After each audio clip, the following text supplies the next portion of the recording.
The morning Reed Calloway signed away his share of the house, the truck, and the joint savings account, he was wearing the same flannel shirt he'd worn to his daughter's first day of kindergarten. Nobody in that boardroom noticed. Nobody was looking at him that way. Tricia's lawyer, a man named Hargreaves who wore cufflinks shaped like anchors, had spread the documents across the table like he was dealing cards, slowly, deliberately, the way you do when you want someone to feel the weight of each one. Reed signed without reading, not because he didn't care, because he already knew what was in them. Tricia sat across from him in a blazer he'd never seen before, her hair cut shorter than when they were married. She looked like someone who had just stepped into the version of herself she'd been waiting to become. Reed didn't blame her for that. He'd thought the same thing about her when they first met, that she was always becoming something. He just hadn't realized, at the time, that becoming something sometimes meant leaving someone behind. Their daughter Phoebe was 7. She had her mother's eyes and her father's stubbornness and a gap between her 2 front teeth that made her whistle slightly when she said words that started with S. She was at school right now, drawing something in her notebook and probably asking her teacher questions that nobody could answer. Reed thought about that while Hargreaves slid the final page across the table. "And that concludes the division of assets," Hargreaves said. He didn't look up. Tricia's sister Blythe was there too.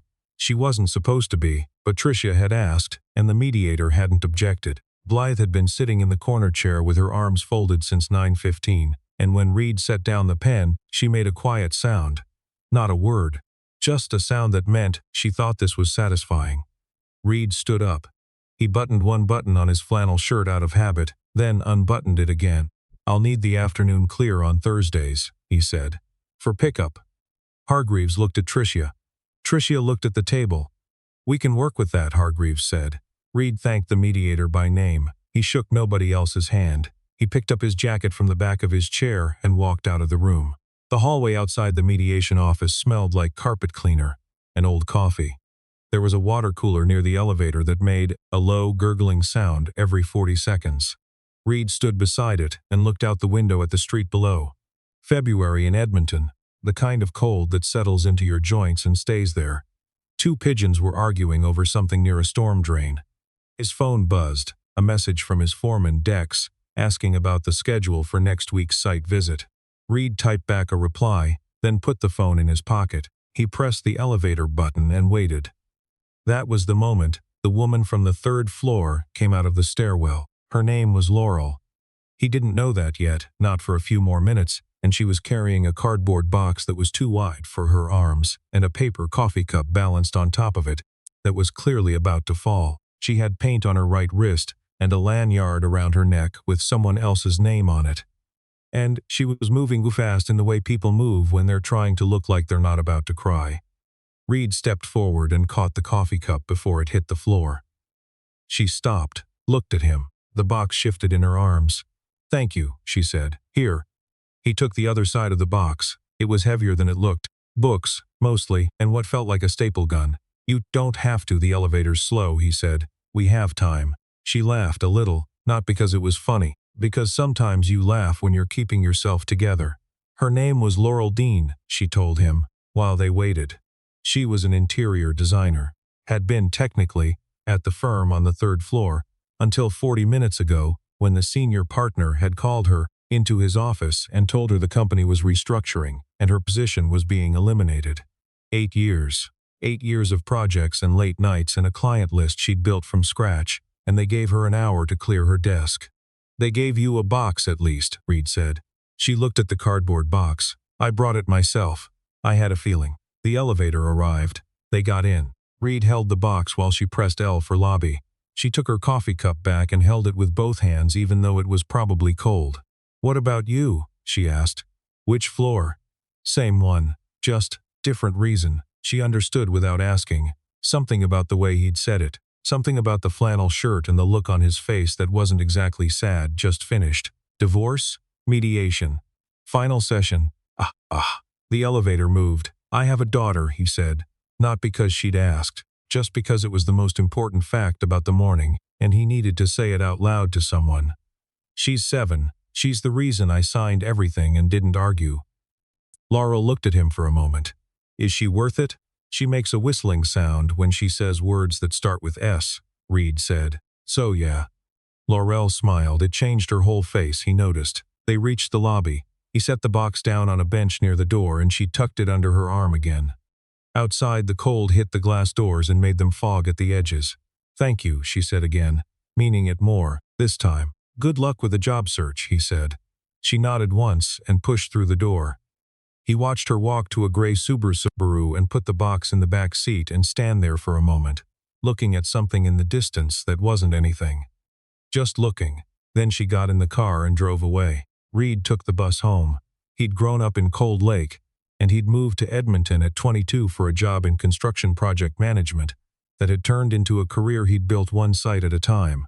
He was good at it, not in the way people say someone is good at something to be polite. He was the kind of good that meant other foremen called him when something went sideways at 3 in the morning. He knew load-bearing walls the way some people know music. He understood how things were meant to hold together. Tricia had liked that about him, once. The steadiness. The way he always knew what needed fixing and went and fixed it. But steadiness isn't the same as electricity, and somewhere around Phoebe's 3rd birthday, Tricia had started looking for something Reed couldn't name and couldn't give her.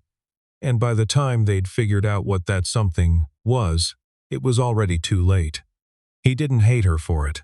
That was the thing people seemed to expect when he told them that he'd be bitter, or angry, or broken in some dramatic, visible way. He wasn't. He was tired. He was careful. He was getting through Tuesdays and Thursdays and every other weekend and calling it enough. He'd moved into a rental on the north side, 2 bedrooms. He'd painted Phoebe's room yellow, because she'd asked him to, and he'd put glow-in-the-dark stars on the ceiling in the shape of the Big Dipper, because she'd seen it in a book and decided it was the most important constellation. He'd bought a second-hand kitchen table and 2 chairs that didn't match and put a small cactus on the windowsill that Phoebe had named Gerald, and which she watered every visit with extreme ceremony. He was fine.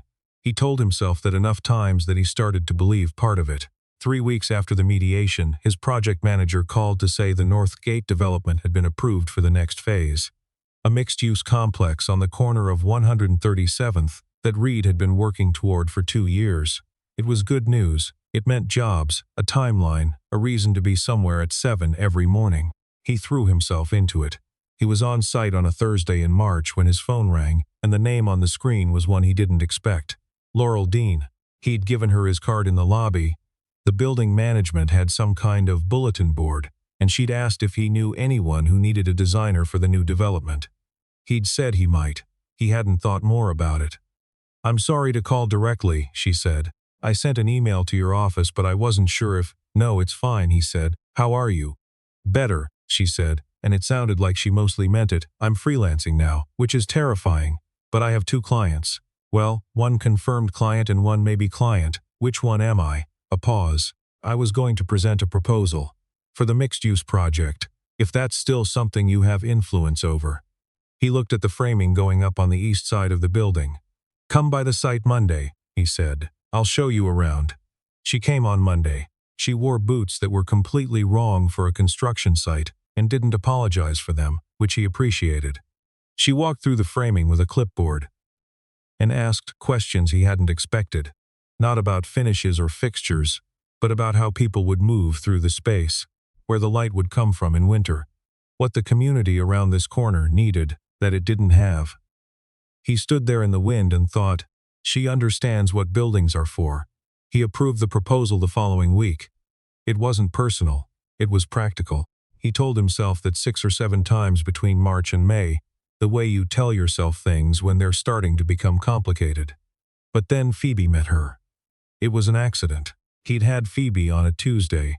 Tricia's work schedule had shifted, and they'd swapped, and he'd needed to do a quick walkthrough of the site. He'd brought Phoebe, which he'd done before.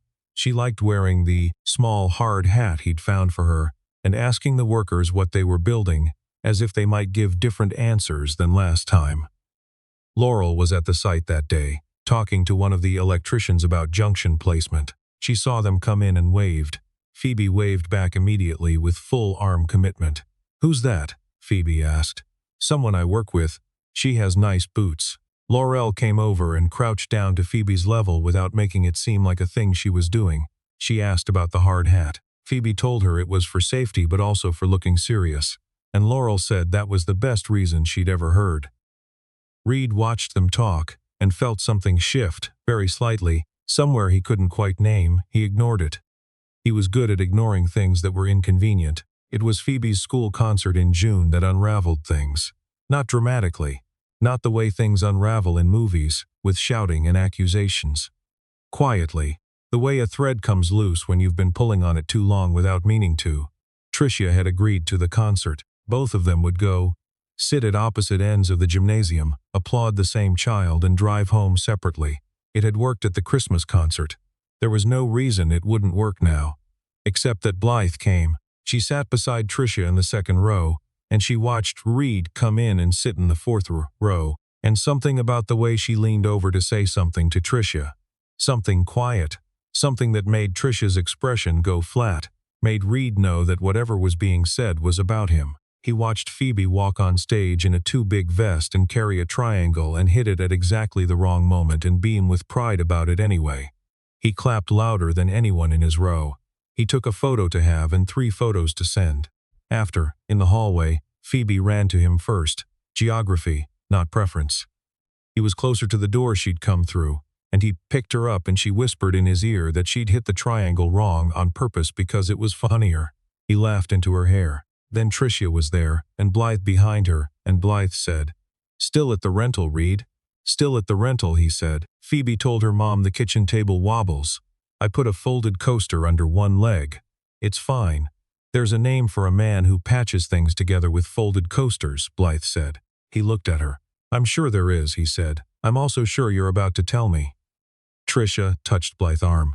A signal. Blythe stopped, but something had already turned over in Reed. He drove home that night with Phoebe asleep in the back seat, and the window cracked because she liked the cold air, and he thought about what Blythe had said, and more importantly about what it meant that it had landed. He didn't care what Blythe thought of him. He'd stopped caring about that approximately 18 months ago. But there was something underneath it, a question he'd been avoiding, about what he was building, not on the construction site. Here, with these 2 bedrooms and the mismatched chairs and Gerald the cactus. Was he patching or building? He didn't know how to answer that. So he put Phoebe to bed and sat on the rental couch and thought about it until he fell asleep sitting up, which was not something he was proud of. He called Laurel the next morning. Not to talk about the project. He didn't say that. He said he had a question about the commercial unit specifications. She said she'd been looking at those anyway. They talked about the specs for 11 minutes, and then somehow ended up talking for another 45 minutes about Edmonton winters, and the best stretches of the river valley for early morning walks, and whether a kitchen table that wobbles is a character flaw or just a physics problem. "It's a physics problem," she said, "and a coaster is a completely legitimate solution. Someone disagrees with you. Someone is wrong." He smiled at the wall. She'd been going through her own slow reassembly, he'd gathered, over these months. The job loss had been the most visible thing, but it had come in a year that already held a lot. A relationship that had ended the previous autumn, a mother in Saskatoon dealing with a health scare, a question about whether she wanted to keep living in a city she'd moved to for someone else. She was working through it all. He could tell by the way she talked, not around things but not all the way through them either, still finding the path. "Do you ever feel like?" She started and then stopped. "Like what?" "Like you're deciding who you're going to be, again, at an age when you thought you'd already done that." Reid looked at the glow-in-the-dark stars on the ceiling. Phoebe's room. He could see them from where he was sitting. "All the time," he said. She was quiet for a moment. "That's either comforting or horrifying." "Both," he said. "Usually both." The thing with the proposal happened in August.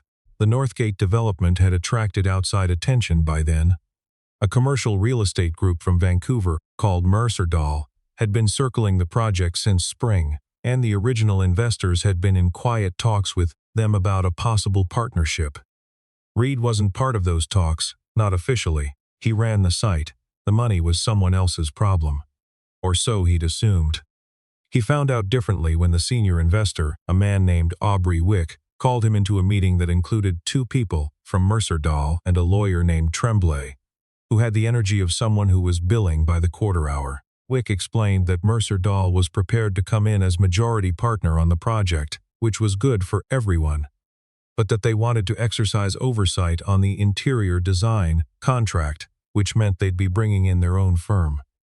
Laurel Dean's work has been exceptional, Reed said. I'm sure it has, Tremblay said. Her design concept for the commercial units won a regional award in July. Tremblay looked at Wick. Wick looked at the table. He had the expression of a man who'd already made a decision and was waiting for someone to stop him from having to explain it. She's a freelancer, Wick said finally. Mercer Dahl works with established firms. She has 3 confirmed contracts now and a 4th in discussion. She's building something real. Reed, Wick said. I'm telling you how it is. And I'm telling you, Reed said very quietly, that pulling an awarded designer from a project she's been part of since the planning stage, because the new money wants their own people, is the kind of decision that gets talked about. In this industry, by people whose opinion matters. Wick looked at him for a long moment. Tremblay opened his mouth. Give us the room, Wick said to Tremblay. The lawyers left. The Mercer Dahl representatives left. Wick and Reed sat across from each other at a table designed to make people feel small, and Wick said, You know what you're doing, son. I know exactly what I'm doing, Reed said. I'm protecting the integrity of a project I've invested 2 years in. That's what you pay me for. Wick leaned back, looked at the ceiling, looked at Reed. She's good, he said. She's better than good. Wick picked up his pen and turned it over in his fingers once. Fine, he said. She stays, but this is the last time I'm having this conversation. I don't expect to have it again, Reed said. He drove straight to the site from the meeting. He didn't call Laurel. He picked up his hard hat and walked the East Block for 40 minutes, which was what he did when he needed to think with his body instead of his head. She found out through the project update email 2 days later. She called him. You went to bat for me, she said. The project needed continuity. Reed, the design work is excellent. It made professional sense to. Reed, stop. He stopped. Thank you, she said, quietly, the same way she'd said it in the elevator 8 months ago, with the extra weight behind it that meant she understood what it had cost. He looked out the window at the site. The East Block was framed now, 3 stories up. You could start to see what it was going to be. You're building something worth protecting, he said. Seemed obvious. She didn't say anything for a moment. When she did, her voice was a little different than it usually was. Do you want to have dinner sometime? She asked. Not about the project. Reed leaned his forehead against the glass of his site office window. Outside, a crane was doing something slow and deliberate against the sky. Yes, he said. Yeah, I do. Phoebe asked about her on a Saturday in October. They were making pancakes, or Reed was making pancakes while Phoebe supervised, which was really what was happening, and, Phoebe said without looking up from the syrup she was pouring. Is Laurel your girlfriend? Reed turned around. What? Because she texted you 3 times while you were in the shower, and you looked at your phone really fast when you came out. He'd underestimated her again. He kept doing that. We're friends, he said carefully. You make the same face when you talk to her that you make when the Oilers win, Phoebe said. I'm just saying. He turned back to the pancakes. Eat your breakfast. I like her, Phoebe said. She asked me what my favorite constellation was and actually remembered the answer the next time we talked. Most adults don't do that. Reed slid 2 pancakes onto her plate. He thought about what to say and decided on, I know. So, Phoebe said. So, okay, she said with the supreme confidence of a 7-year-old who believes she has managed a situation. She drowned her pancakes in syrup and said no more about it. Reed sat down across from her at the mismatched table, the coaster still folded under the leg. The cactus named Gerald on the windowsill, the morning light coming in gray and soft the way it does in October in Edmonton. And he thought, this is what building something looks like. Not finished, not perfect, not anything you could put on a blueprint. Just a table and a cactus and a 7-year-old who whistles slightly when she says words starting with S, eating pancakes in the space he'd made for her. And somewhere across the city, a woman named Laurel who was also deciding who she was going to be, again, at an age she'd thought she'd already figured it out. Both of them still becoming.